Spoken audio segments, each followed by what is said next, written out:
പെട്ടിക്കടവുടെന്ന പരിഹാസം ഏറ്റുവാങ്ങേണ്ടി വന്ന ഒരു കൊച്ചു ഫിലിം ഇൻഡസ്ട്രിയാണ് നമ്മുടെ ഈ മോളിവുഡ്. എന്നാൽ ഈ മോളിവുഡിൽ നിന്നും റിലീസായിട്ടുള്ള മലയാള സിനിമകൾ കഴിഞ്ഞ കുറച്ച് മാസങ്ങളായിട്ട് ആഗോളതലത്തിൽ ചർച്ചയാവുകയാണ്. ഈ ഒരു കൊച്ചു ഫിലിം ഇൻഡസ്ട്രിയായിട്ടുള്ള മോളിവുഡിൽ നിന്നും കഴിഞ്ഞ 6 മാസത്തിനുള്ളിൽ 1000 കോടി ബോക്സ് ഓഫീസ് കളക്ഷനാണ് വേൾഡ് വൈഡായിട്ട് നേടിയിട്ടുള്ളത്. അപ്പോൾ ഈ കാര്യങ്ങളൊക്കെ അന്തർദേശീയ മാധ്യമങ്ങളും ദേശീയ മാധ്യമങ്ങളും എല്ലാം ഒരുപാട് ചർച്ച ചെയ്യുകയാണ്. ഈ ഒരു ചെറിയ ഫിലിം ഇൻഡസ്ട്രിയിലും ഇത്രയും അധികം സാമ്പത്തിക വിജയം നേടിയിട്ടുള്ള സിനിമകൾ, ഇത്രയും നിലവാരമുള്ള സിനിമകൾ വരുന്നു. ഇങ്ങനെയുള്ള ചർച്ചകൾ ആഗോളതലത്തിൽ ഓൺലൈനിലും മറ്റും നടന്നുകൊണ്ടിരിക്കുകയാണ്. ഇത് നമ്മളെ മലയാള സിനിമയെ സംബന്ധിച്ചിടത്തോളം ഏറെ സന്തോഷകരമായിട്ടുള്ള ഒരു കാര്യമാണ്. ശരിക്കും പറയുകയാണെങ്കിൽ കഴിഞ്ഞ 6 മാസത്തോളമായിട്ട് മലയാള സിനിമയുടെ ഒരു വിധത്തിൽ പറഞ്ഞ ഒരു സുവർണ്ണ കാലഘട്ടം തന്നെയാണ് എന്ന് പറയാം. ഈ ഒരു പ്രതിഭാസം ഇനിയും തുടരുന്നു എന്നുള്ളൊരു പ്രത്യാശയാണ് നമുക്കുള്ളത്. ശരിക്കും പറയുകയാണെങ്കിൽ 2024 തുടങ്ങുന്നതിന് മുമ്പേ തന്നെ മലയാള സിനിമയ്ക്ക് ചില ശുഭസൂചനകൾ ലഭിച്ചിട്ടുണ്ടായിരുന്നു. 2023 അവസാനിച്ച് തന്നെ മലയാള സിനിമയ്ക്ക് നല്ലൊരു പ്രതീക്ഷ നൽകിയിട്ടാണ്. അതായത് ക്രിസ്മസിനോടനുബന്ധിച്ച് റിലീസായിട്ടുള്ള മോഹൻലാൽ നായകനായിട്ടുള്ള നേര് എന്ന സിനിമ വമ്പൻ സാമ്പത്തിക വിജയമാവുകയും ഏറെ ചർച്ച ചെയ്യപ്പെടുകയും ചെയ്തു. മോഹൻലാലിൻ്റെ 2ാം വരവാണെന്ന് വരെ പ്രേക്ഷകർ വാഴ്ത്തി. അനശ്വര രാജൻ്റെ അഭിനയത്തെപ്പറ്റി ഒരുപാട് പ്രകീർത്തിച്ചു. അങ്ങനെ ഒരുപാട് നല്ല കാര്യത്തോടു കൂടിയാണ് 2023 അവസാനിച്ച് 2024 നമ്മൾ പ്രവേശിച്ചത്. 2024 ആദ്യ വിജയ സിനിമ നമുക്ക് ലഭിച്ചത് മമ്മൂട്ടി ചിത്രമാണ്. അതായത് എബ്രഹാം ഓസ്ലറിൻ്റെ വമ്പൻ സാമ്പത്തിക വിജയം 2024 തുടങ്ങിയപ്പോഴേ ചർച്ചയായി. അപ്പോൾ അതിന് ചുവട് പിടിച്ച് നിരവധി സിനിമകൾ വന്നു. അവയെല്ലാം വമ്പൻ വിജയമായി മാറി. അപ്പോൾ നമ്മളൊക്കെ ഏറെ അത്ഭുതപ്പെടുത്തുന്ന ഒരു കാഴ്ച എന്തെന്ന് വെച്ചാൽ സൂപ്പർ താരങ്ങളുടെ സിനിമകൾ മാത്രമല്ല വമ്പൻ സാമ്പത്തിക വിജയം നേടിയിട്ടുള്ളത് എന്നുള്ളതാണ്. യുവതാരങ്ങളുടെ സിനിമയും താരമൂല്യമില്ലാത്ത നടന്മാർ ഒന്നിച്ചുള്ള സിനിമകളൊക്കെ വമ്പൻ സാമ്പത്തിക വിജയം നേടുകയും 100 കോടിയിലധികം ബോക്സ് ഓഫീസ് കളക്ഷൻ ആഗോളതലത്തിൽ നേടിയെടുക്കുകയും ചെയ്തിട്ടുണ്ടെന്നുള്ള ഒരു വളരെ അത്ഭുതകരമായിട്ടുള്ളൊരു കാര്യമാണ് നടന്നത്. ഇതെല്ലാം മലയാള സിനിമയ്ക്ക് അതിൻ്റെ വളർച്ചയ്ക്ക് അതിൻ്റെ നിലവാരത്തിന് എല്ലാം നല്ല രീതിയിൽ ഉപയോഗപ്പെട്ടു എന്നുള്ളതാണ്. അതുപോലെ തന്നെ മലയാള പ്രേക്ഷകരുടെ ആസ്വാദന നിലവാരത്തെ പോലും ആഗോളതലത്തിൽ ആളുകൾ വാഴ്ത്തുന്നുണ്ട്. കാൻസ് ഫിലിം ഫെസ്റ്റിവലിൽ ഇതിനെക്കുറിച്ചുള്ള ചർച്ചകൾ നടന്നു. അതിൽ മികച്ച സിനിമയ്ക്കുള്ള അവാർഡ് നേടിയിട്ടുള്ള സംവിധായക അതിനെക്കുറിച്ച് പറയുകയുണ്ടായി. അങ്ങനെ ഒരുപാട് കാര്യങ്ങൾ മലയാള സിനിമയ്ക്ക് ക്രെഡിറ്റ് ആവുന്ന രീതിയിലുള്ള കാര്യങ്ങൾ ഈ ഒരു 6 മാസം കൊണ്ട് നടന്നിട്ടുണ്ട്. നമസ്കാരം, ഞാൻ ജുബൈർ. എൻ്റെ ഏറ്റവും പുതിയ വീഡിയോയിലേക്ക് സ്വാഗതം. ഇപ്പോൾ ഈ വീഡിയോയിൽ ഞാൻ ഡിസ്കസ് ചെയ്യാൻ ഉദ്ദേശിക്കുന്നത് 2024 ആദ്യ പകുതിയിൽ റിലീസായിട്ടുള്ള മലയാള സിനിമകളെക്കുറിച്ചുള്ള ഒരു സമ്പൂർണ്ണ അവലോകനമാണ്.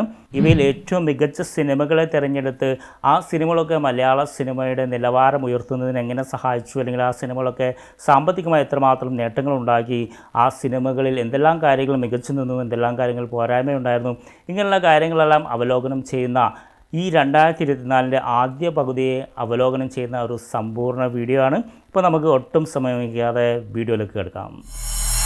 നമ്പർ 5, പ്രേമലു. 100 കോടി ബോക്സ് ഓഫീസ് കളക്ഷൻ നേടിയ ഏറ്റവും പ്രായം കുറഞ്ഞ നായകനുള്ള സിനിമയെന്ന ഖ്യാതി നേടിയ പ്രേമലു ആണ് 5ാം സ്ഥാനത്ത്. ടീനേജ് പ്രായത്തിൽ അഭിനയം തുടങ്ങി നിരവധി സിനിമകളിൽ സഹനടനായും നായകനായും അഭിനയിച്ച നസ്ലേൻ എന്ന നടൻ്റെ അഭിനയ ജീവിതത്തിലെ ഏറ്റവും മികച്ച പ്രകടനമാണ് ഈ സിനിമയിൽ കാഴ്ചവെച്ചത്. അതിന് സാക്ഷാൽ രാജമൗലിയിൽ നിന്നും പ്രിയദർശനിൽ നിന്നുമൊക്കെ നസ്ലനും സിനിമയ്ക്കും അഭിനന്ദന പ്രവാഹമാണ് ലഭിച്ചത്. ഇന്നത്തെ യുവജനതയെ ആകർഷിക്കാനുള്ള എല്ലാ ചേരുവകളോടും കൂടിയ കെട്ടുറപ്പുള്ള തിരക്കഥയാണ് ഈ സിനിമയുടെ ബലം. ഫഹദ് ഫാസിൽ ഉൾപ്പെടുന്ന ഭാവന സ്റ്റുഡിയോസ് നിർമ്മിച്ച് ഗിരീഷ് AD സംവിധാനം ചെയ്ത ഈ ചിത്രത്തിൽ നായികയായി വന്ന മമിത ബൈജുവും സഹനടനായി വന്ന സംഗീത് പ്രതാപും മികച്ച പ്രകടനമാണ് കാഴ്ചവെച്ചത്. കേവലം 3 കോടി ബഡ്ജറ്റിൽ നിർമ്മിച്ച ഈ സിനിമ വേൾഡ് വൈഡ് ബോക്സ് ഓഫീസ് കളക്ഷനായി 136 കോടിയാണ് സമ്പാദിച്ചത്. നമ്പർ 4, ആവേശം. വെക്കേഷൻ കാലത്ത് കോളേജ് വിദ്യാർത്ഥികൾക്ക് ആവേശം കൊള്ളിക്കാൻ റിലീസായ ആവേശം എന്ന സിനിമ പ്രതീക്ഷിച്ചതിലും വൻ വിജയമാണ് നേടിയത്. ഈ ചിത്രം അവതരിപ്പിക്കുന്ന പ്രമേയം മാതാപിതാക്കളെ ആശങ്കരാക്കുകയും വിദ്യാർത്ഥികളെ വഴിതെറ്റിക്കുന്നതുമാണെന്നുമുള്ള പരക്കെ ആക്ഷേപവും ചർച്ചകളുമൊക്കെ ഉണ്ടെങ്കിലും യുവ പ്രേക്ഷകർ ഈ സിനിമയെ നെഞ്ചിലേറ്റി.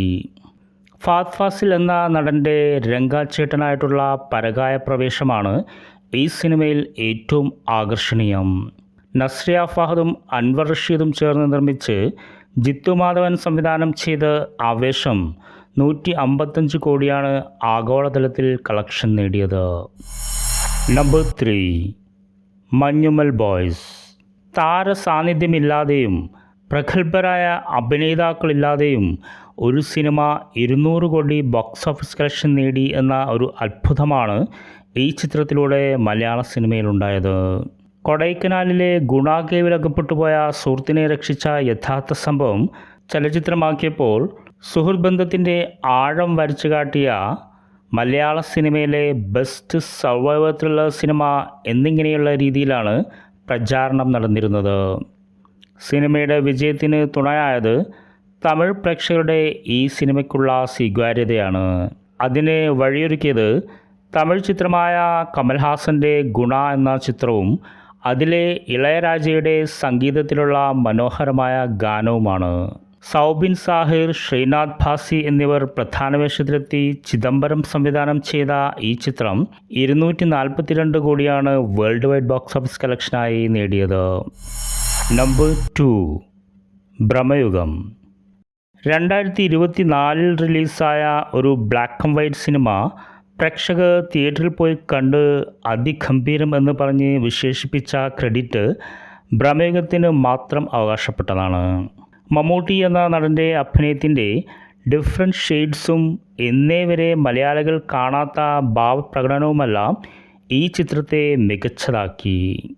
രാഹുൽ സദാശിവൻ സംവിധാനം ചെയ്ത ഈ നാടോടി ഹൊറർ ചിത്രത്തിൽ അർജുൻ അശോകനും സിദ്ധാർത്ഥ് ഭരതനും മികച്ച പെർഫോമൻസ് കാഴ്ചവെച്ചു.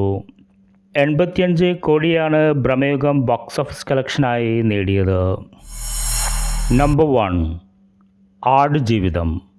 മലയാള സിനിമയുടെ ചരിത്രത്തിൽ അടയാളപ്പെടുത്താവുന്ന ഏറ്റവും മികച്ച കലാസൃഷ്ടികളിലൊന്നായി നിരൂപകരും പ്രേക്ഷകരും ഒരേപോലെ അടയാളപ്പെടുത്തിയ ആടുജീവിതം ബോക്സ് ഓഫീസിൽ നിന്നും 160 കോടിയാണ് സമ്പാദിച്ചത്.